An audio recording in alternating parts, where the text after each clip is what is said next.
تم وہ عورت ہو جسے خدا نے آدم کی پسلی سے پیدا کیا۔ تم وہ عورت ہو جس کے حسن کو تشبیہ دینے کے لیے خالق کائنات نے چاند، تارے، پھول، خوشبو، جگنو اور آگ کو تخلیق کیا۔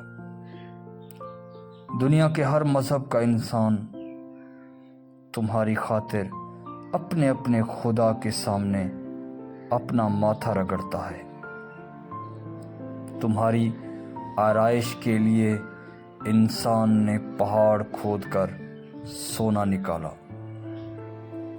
اور تمہارے لباس کے لیے ریشم کے کیڑے تک سے ریشم حاصل کی، ریت سے شیشہ اور پھر اس شیشے سے تمہاری کلائی کے واسطے چوڑی تیار کی گئی۔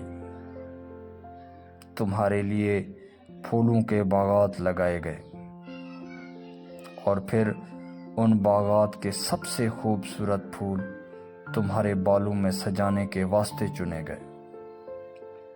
شاعروں نے تمہاری شان میں دیوان لکھے، ادیبوں نے تمہاری ذات پر لکھ لکھ کر دنیا جہان کی لائبریریاں بھر دیں۔ فقط تم سے ہر انسان کی تکمیل ممکن ہے۔ تم کس لیے اداس ہو؟